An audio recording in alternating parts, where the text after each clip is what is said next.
Buenos días. Qué bueno que ya están de regreso en este diálogo de políticas de uso de suelo y vivienda. El día de hoy vamos a cruzar el océano de donde nos quedamos el día anterior en Nueva York y vamos a irnos a París. Sí, claro, nuestro viaje será también virtual. Al igual que la vez anterior, nos interesa ir a Francia por motivos estrictamente profesionales. Queremos revisar si los franceses pueden hacer mejor las cosas en materias de políticas de uso de suelo. Ya sé, es una pena que nuestra visita esté guiada por nuestro interés en su idea de ordenamiento territorial en el sentido amplio, en vez de llevarnos a los vericuetos institucional y políticos que llevaron al rediseño total de la ciudad de París, lo cual desde luego fue movido por un interés militar para terminar con las revueltas populares en los distintos callejones. Es lamentable porque eso nos permitiría detenernos por lo menos a tomar un café, a ver pasar las hordas de turistas que visitan la ciudad cada año. Lamentablemente, en vez de eso, el día de hoy solo nos interesa echarnos un clavado al asunto del ordenamiento territorial impuesto por la escuela francesa a nivel de país. Así que hoy veremos los siguientes puntos. 1.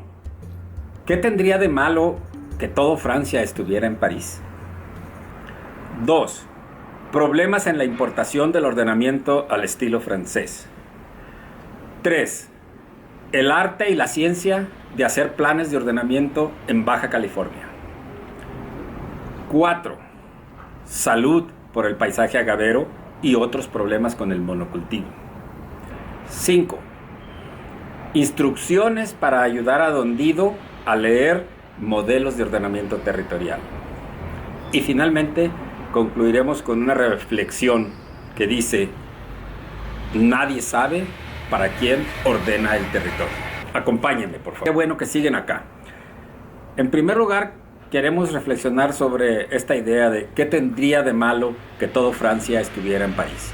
Y ponemos este título porque queremos indagar un poco sobre los orígenes de la política de ordenamiento territorial que se forja en Francia. Puesto que esto es un video solamente, no podemos detenernos a revisar todos los detalles de la escuela francesa de hacer planes de ordenamiento territorial. Por lo tanto, simplemente destacaremos aquí estos aspectos clave.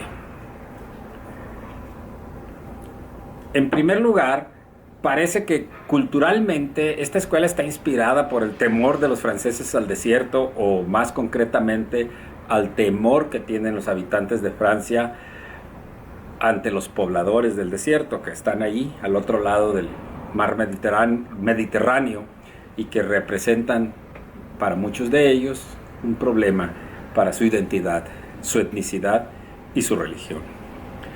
A diferencia de los modelos de zonificación urbana que ya conocemos, el ordenamiento territorial al estilo francés está dirigido a lograr planes comprensivos de todo el territorio, sobre todo el territorio nacional que queda más allá de los límites de la ciudad.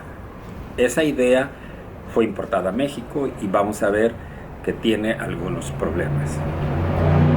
En primera instancia, el ordenamiento francés estaba dirigido a impulsar procesos de desarrollo en las regiones para evitar que el crecimiento se concentrara más en París, cosa que igualmente sigue siendo una realidad. En ese sentido, podríamos decir que Guadalajara es como París, en el sentido de que cada vez concentra más en su zona metropolitana el desarrollo del estado de Jalisco. De hecho, al paso que vamos, la línea 10 del tren ligero, si algún día se construye, podría ser una línea express que vaya de Guadalajara a Chapala y a Ocotlán. El modelo que se ha adaptado para fines contemporáneos, el modelo original de ordenamiento, y que se ha vuelto necesario a medida que Francia se fusiona de alguna manera con lo que es el proyecto de Unión Europea, pues simplemente ha cambiado un poco el interés que tiene del ordenamiento de las regiones en París para cambiar un poco de dirección. El problema que tienen ahora los franceses es que sus regiones no solamente deben de competir con París, sino que deben de competir con todas las regiones de los otros países que conforman la Unión Europea. Así que, finalmente, sin que existiera un plan muy claro, de repente Francia debe lidiar con ordenamientos territoriales que deben resolver problemas vecinales. Y aquí no estamos haciendo solamente referencia a los problemas vecinales derivados de los conflictos entre la expansión de las periferias urbanas y sus vecinos campesinos o pobladores de los pueblos pequeños que rodean a las grandes metrópolis, sino que nos interesa resaltar el hecho de que para plantear nuevos ordenamientos en Francia ahora es necesario discutir cuál es el lugar que tiene un país en el mundo y cuál es el lugar que tienen las distintas regiones de un país en el mundo y cómo resolver problemas de corte transnacional como los flujos comerciales, la integración transfronteriza o incluso los problemas migratorios que son muy comunes en el mundo desarrollado. Más que abundar en esa evolución discursiva del ordenamiento al estilo francés, lo que nos conviene acá, por la brevedad de un video, es no perder de vista que, como suele suceder en estos casos, pues rápidamente el ordenamiento se convirtió en un instrumento exportable. Y así, sin más ni más, varios países, entre ellos México, se dieron a la tarea de adaptar este tipo de instrumento y la aplicación no siempre ha sido lo eficiente que se desearía. Lo cual nos lleva a nuestro siguiente punto. Punto número 2. Problemas en la importación del ordenamiento al estilo francés. Otra vez, un video como este no es suficiente para resaltar todos los problemas que enfrenta un país cuando quiere importar este tipo de políticas para todo su territorio. Si nosotros queremos saber más, pues ahí están, ustedes saben, el famoso libro verde que pueden ustedes consultar, la bibliografía recomendada en el libro al final de cada capítulo, y los videos recomendados en el blog que nos pueden ayudar a conocer un poco más sobre este tema. Si todo eso parece limitado, bueno, pues quienes están en edad de estudiar una maestría, posiblemente les interese considerar que hay programas de posgrado especializados en ese campo. Se les invita a los interesados a buscar uno de ellos e inscribirse si es que están muy interesados en el tema antes de que desaparezcan las becas que todavía suele otorgar el CONACYT, pero cuyo destino está en duda. Así que sin mayores preámbulos, destacaremos algunos de los problemas de la experiencia de importación vivida en México de este instrumento. En primer lugar, tenemos que señalar que ni siquiera en Francia había claridad en la aplicación del instrumento. Políticos, geógrafos, economistas, demógrafos y otros profesionales u otros involucrados tenían sus propias ideas de lo que debería de ser el ordenamiento. Si esto resulta un poco raro de entender, considérese que el ordenamiento del territorio es quizá una de las acciones más dinámicas que todavía existen en la tarea de construir un país o lo que es lo mismo de mantener la idea de que el Estado sigue funcionando. En segundo lugar, conviene señalar que en México no hay continuidad ni coordinación de esfuerzos de planificación del ordenamiento. Cada sexenio introduce sus propias dinámicas, se olvida de unas que ya estaban implementadas y suele emprender una nueva ronda de políticas para ordenar el territorio. No siempre se sale ganando de ese cambio. Cuando un gobierno intenta poner su propio estilo, sus propias prioridades, a veces lo que parecía un ejercicio de construcción de nación se convierte en un ejercicio de planificación un tanto frustrado por la burocracia y la corrupción. Un tercer elemento es que en el caso de México el crecimiento acelerado de ciudades en un contexto donde la definición de derechos de propiedad es muy difuso y donde la corrupción campea en las oficinas donde se deciden los cambios de uso de suelo, la adopción de ordenamiento territorial más allá de los límites de la ciudad reproduce muchos de los vicios que tiene la planificación de usos de suelo en la ciudad y deja al mismo tiempo una especie de intersticio de conflictos y oportunidades especulativas en las periferias urbanas, cuyos resultados están a la vista en las orillas de casi todas las ciudades que han tenido un crecimiento. Las periferias urbanas mexicanas son un gran nido de problemas de ordenamiento territorial, independientemente de la escala a la cual se está planteando este ordenamiento. Un cuarto elemento es que la planificación del ordenamiento con frecuencia termina en un instrumento que ni las mismas autoridades que lo están proponiendo están interesadas en implementar. Y de hecho a veces termina en un cajón, y más en el siguiente gobierno simplemente se les olvida lo que se había estado contemplando. Podríamos, claro, listar más problemas, pero no queremos dejar la idea de que hacer ordenamiento territorial es un ejercicio extremadamente frustrante desde el punto de vista profesional y a veces políticamente poco productivo. En última instancia, podríamos incluso sugerir que el ordenamiento territorial se convierte en un instrumento obsoleto, pero eso no excluye la importancia de seguir pensando la manera de ordenar el territorio como un ejercicio dirigido a crear bienes públicos para la sociedad, a proteger bienes de interés colectivo. Más bien lo que nos interesa es sugerir que consideramos que la tarea de construir y en su caso mantener bienes públicos para las generaciones actuales y futuras es algo que merece un ejercicio organizado, estructurado, bien fundamentado. Tal vez Maquiavelo y Rousseau estarían de acuerdo con nosotros en este sentido de que ordenar el territorio es una parte importante que el Estado puede hacer para mejorar el bienestar de su población. Pero acá no hay tiempo para investigar si estos autores estarían muy a favor de esta idea. Más bien, lo que debemos hacer énfasis entonces es en preguntarnos, y sobre todo para motivos didácticos, ¿qué podríamos considerar una buena práctica de ordenamiento territorial?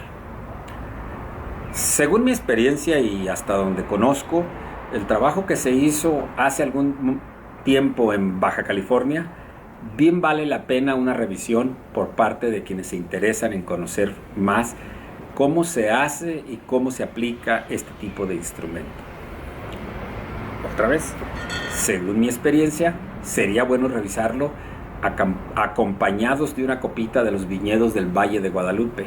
Por eso tenemos aquí algo para estimularnos. Créanme, vamos a necesitar una copita para entender esto antes de llegar a los tragos más pesados que significa entender un poco lo que está pasando en el Valle de Tequila. Así que, sin mayores pausas, vayamos al caso de el ordenamiento territorial en Baja California.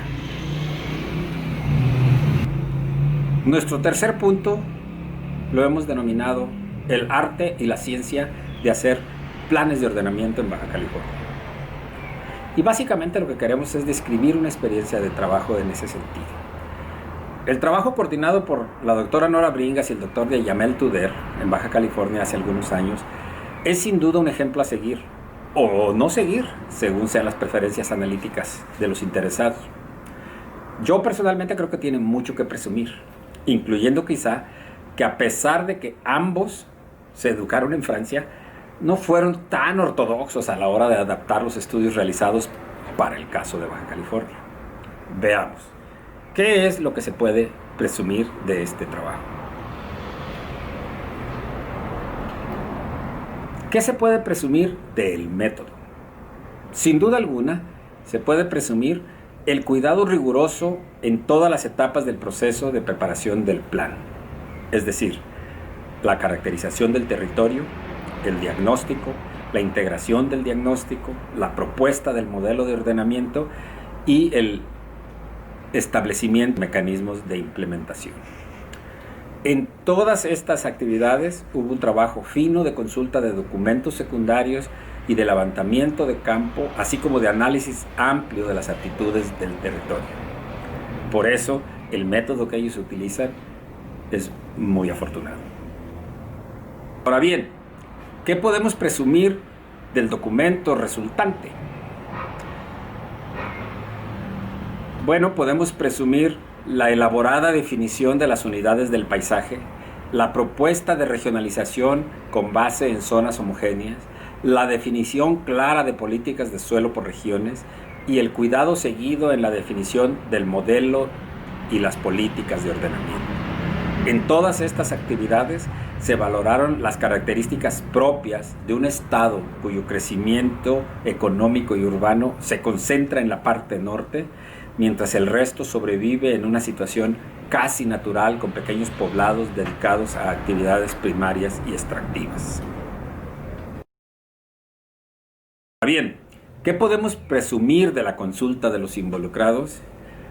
Antes que nada, lo mucho que se estiró el método para hacer consultas por encima de la propuesta base de hacer mesas sectoriales. La incorporación de las opiniones expresadas para entender los conflictos por el uso de suelo y el reconocimiento de la dificultad que tiene para consensuarse intereses y lo importante que esto resulta para que el gobierno tome la decisión clara de usar el ordenamiento para tomar decisiones. A pesar de ello, el hecho de que se reconoce que siempre es muy difícil instrumentar el plan si el consenso de los involucrados no se logra. Finalmente, ¿qué podemos presumir del producto? Esencialmente, 3 cosas. 1, que culminó el proceso de aprobación, cosa que muchos esfuerzos de este tipo no logran. 2, que su preparación ayudó a desarrollar capacidades a los participantes y abrió espacios de debate sobre los problemas de la entidad. Y 3, que resultó en la publicación de un libro muy grande pero muy bien hecho que se puede adquirir en el Colegio de la Frontera Norte por unos cuantos pesos hoy día. Algo que, por cierto, recomiendo hacer a todos los interesados. Existe una versión en línea, por la cual hay que pagar prácticamente nada.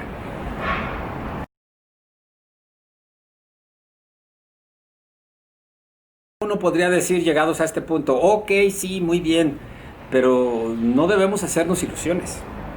Por cada ejercicio exitoso de preparación de ordenamiento territoriales, hay otros que terminan mal o se hacen de una manera muy elemental.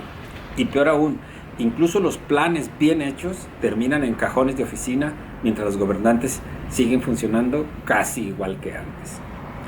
De tal manera que para cerrar esta experiencia debemos agregar que esta no es la única manera de ordenar el territorio. Para muestra de ello, vayamos a otra estrategia que casualmente también tiene antecedentes y raíces en Francia, y esta estrategia es la del reconocimiento de paisajes con valor patrimonial.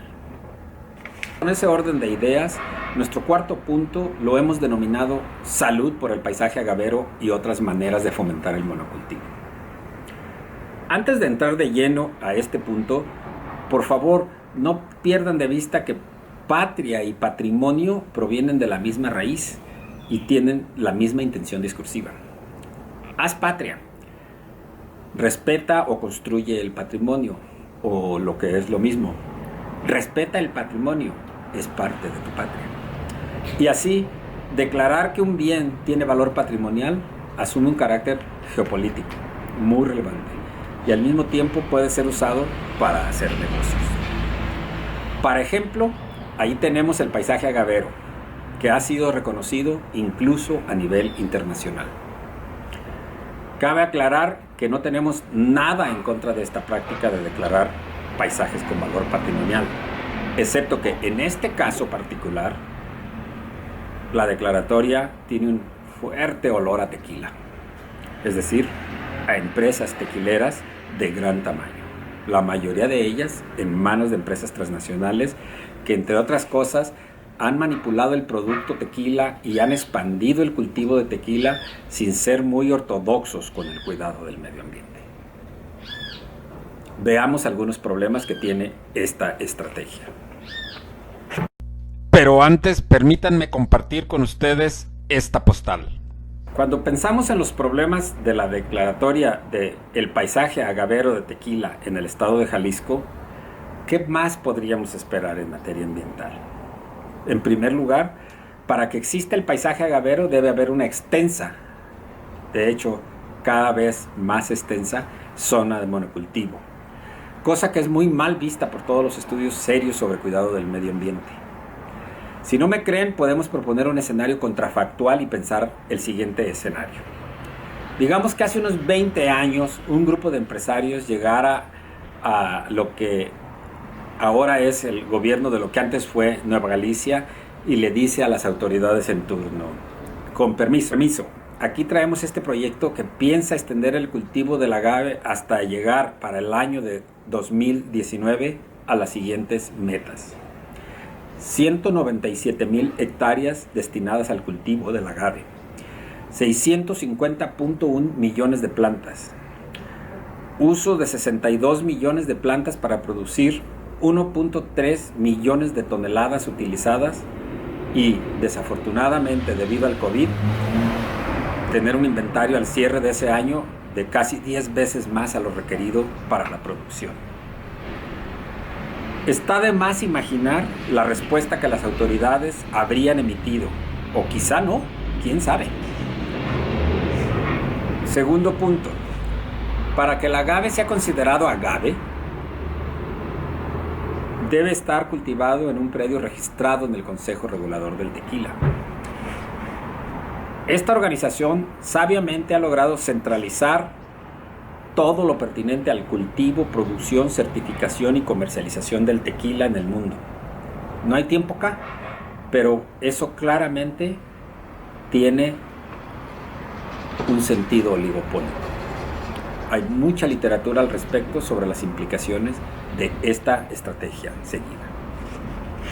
Un tercer punto en el análisis del paisaje agavero es que el paisaje reconocido debe existir evidencias físicas que prevalecen en esa región, relaciones sociales y de producción únicas que hacen posible este paisaje y le dan valor. Esto nos preocupa porque, de algún modo, en un español más claro, lo anterior significa que deben de prevalecer relaciones de poder y laborales que siguen ensalzando y reivindicando las nociones de hacienda, peones, patrones, patrimonio a la antigua. No podemos demostrarlo acá, pero no solamente hay símbolos de esto por todas partes de Jalisco y sobre todo en la región de Tequila, sino que algunos inversionistas hasta le han jalado un poco la cuerdita al discurso como para producir un tequila de espíritu cristero y para comercializarlo como un producto para los que sí creen. No podemos agregar más, solo nos queda decir salud por un paisaje así. Lo que me interesa es volver al tema del ordenamiento, por lo que una manera muy buena de hacerlo sería ver lo que enfrenta un inversionista en vivienda en la práctica cuando encuentra en su camino las políticas de ordenamiento territorial que existen a nivel estatal. De manera que en el siguiente ejercicio nos interesa hacer una pequeña lista de instrucciones para ayudar a Don Dido a leer los modelos de ordenamiento. Vayamos para allá. En esta ocasión, David Ricardo se va a inspirar en sus propias teorías sobre renta diferencial del suelo para explicar a Don Dido la importancia de considerar el ordenamiento territorial, como el que tiene el estado de Jalisco. A Don Dido le interesa construir un fraccionamiento de 200 viviendas en las afueras de San Gabriel. El predio que están estudiando se encuentra a la orilla de la cabecera municipal de este municipio del sur de Jalisco, cuyo destino inmobiliario parece haber sido afectado por el auge del cultivo del aguacate de exportación en la región. Claro que la explicación no será estrictamente teórica, porque en la gestión del proyecto puede ser que Don Dido se deba aliar con el presidente municipal o incluso con una asociación de presidentes municipales. Se trata de un procedimiento relativamente sencillo. Lo primero que hay que hacer es consultar el MOED en Google. Para este fin, lo único que hay que hacer es abrir la plataforma de Google y en la sección de búsqueda simplemente escribir las palabras ordenamiento territorial, Jalisco, MOET, Google nos va a llevar a un menú de opciones en donde podemos seleccionar aquella que nos lleva directamente a la consulta del documento que nos interesa. Aquí, por ejemplo, hemos escrito MOET Jalisco. Y al darle clic, nos lleva al Modelo de Ordenamiento Ecológico Territorial de Jalisco, MOET. Cuando nosotros presionamos esta opción, el programa nos va a llevar a la página del ordenamiento de medio ambiente y desarrollo territorial. Aquí vamos a poder consultar la región de estudio que nos interesa. En este caso nos interesa la región sur.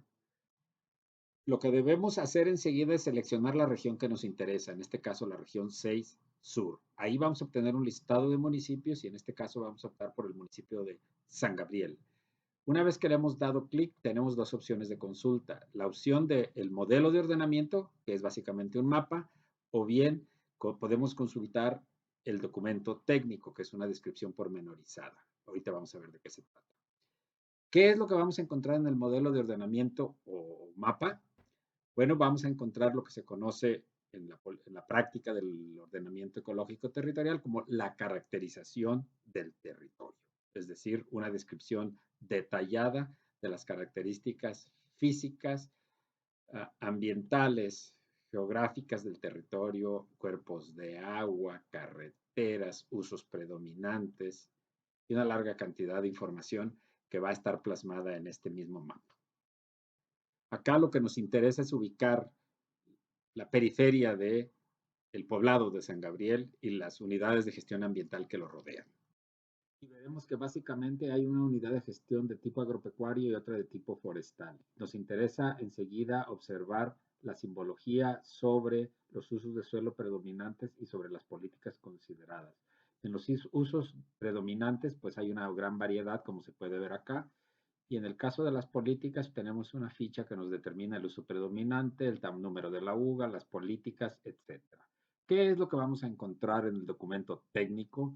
Bueno, el documento técnico es una especie de librillo en el que vamos a encontrar una descripción pormenorizada de la manera como se ha procesado la información, los criterios utilizados, las políticas planteadas y para cada uno de los conceptos relevantes en el programa de ordenamiento vamos a encontrar la definición de los conceptos utilizados. En ese sentido, es primordial para todo el interesado en consultar un programa de ordenamiento adentrarse en el conocimiento de estos conceptos, porque de esa manera tendrá mayor claridad sobre las posibilidades de que el proyecto que está intentando promover choque con las políticas de ordenamiento contempladas para una unidad de gestión en particular y tal vez deba revisar su proyecto. Al llegar a este punto nos damos cuenta que una de las razones que podría utilizar Don Dido para cabildear junto con el ayuntamiento o con un grupo de municipios una mayor disposición a aprobar su fraccionamiento es que existe una razón jurídica basada en el artículo 115 de la Constitución que establece que es competencia de los municipios actualizar, controlar y vigilar la utilización del suelo en el ámbito de su competencia. ¿Por qué entonces podríamos preguntarnos, tendríamos que seguir el modelo estatal y no un modelo territorial que esté más en manos del gobierno municipal y la sociedad del municipio su aplicación? Así que mientras revisamos el documento técnico, podríamos empezar a considerar que existe una razón también de tipo política para defender una aplicación de ordenamiento territorial a nivel local y esta está basada en la idea de la cercanía que tiene la comunidad y el control que tienen los gobiernos municipales sobre otros procesos importantes que influyen en los usos de suelo. Pero esa reflexión es eminentemente política. por lo pronto lo que nos interesa es detenernos un poco en los componentes del documento técnico tal y como lo conocemos. Y lo primero que vamos a destacar es obviamente la caracterización de los usos de suelo. En segundo lugar, nos interesa detenernos un poco en entender cuáles son las políticas territoriales que se tienen contemplado en el programa para aplicar a cada una de las unidades de gestión ambiental. Entonces, se puede ver que hay una uh, coherencia o tal vez una disfuncionalidad, según sea el caso, entre la definición de las unidades de gestión ambiental y las políticas que se les aplica a cada una de ellas. Eso está abierto a debate, aunque los programas suelen estar hechos con base en investigaciones profundas de caracterización de las aptitudes del territorio.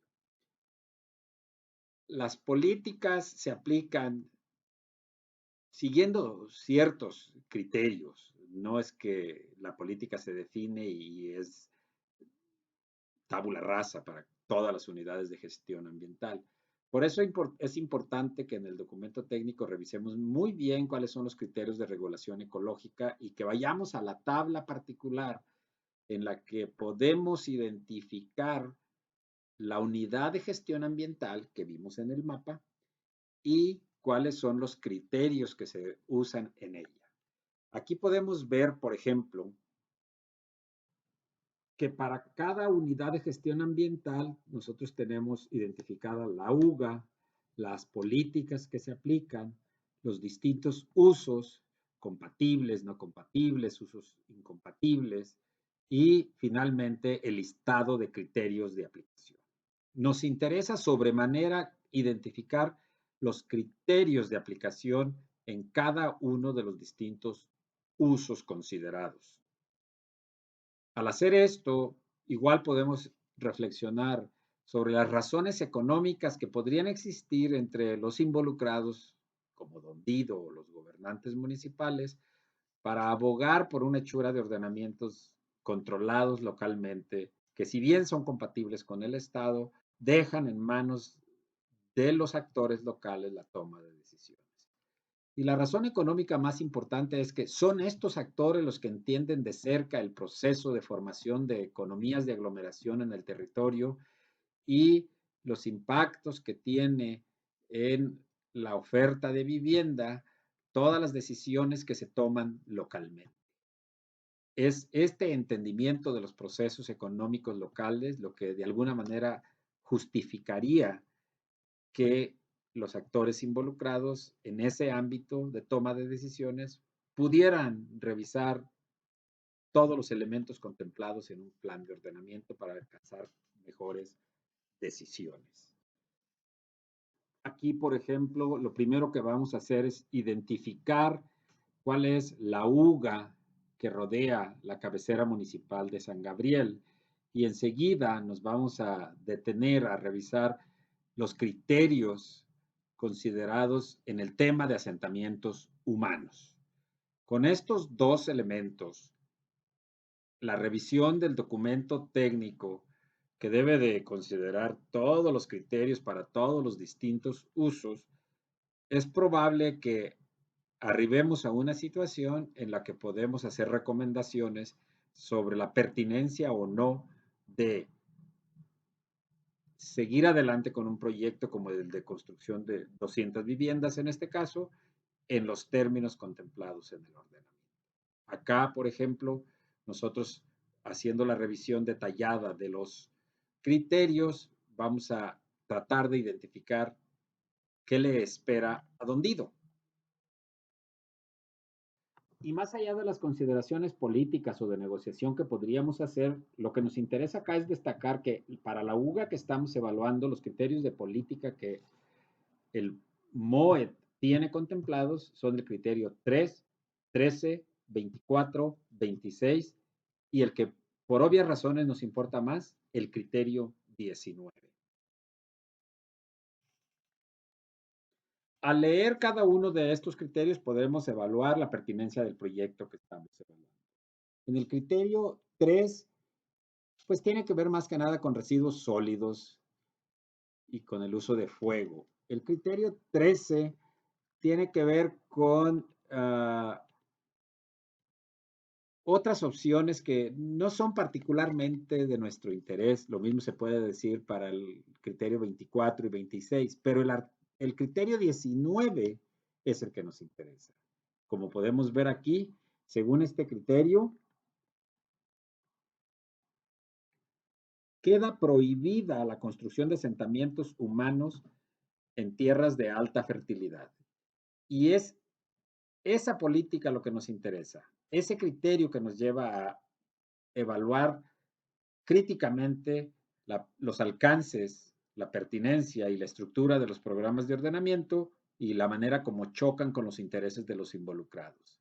Tomando en cuenta esas diferencias, es importante reflexionar sobre este instrumento en aspectos como los siguientes: el análisis de la aptitud del suelo, la escala de análisis, la determinación de los involucrados, cómo se toma en cuenta en aspectos como la renta del suelo o bien las políticas de ordenamiento y desarrollo urbano que tienen los municipios, que en un momento dado pueden chocar con el programa de ordenamiento. Ahí hay un punto de debate muy importante que Don Dido y sus aliados deben considerar.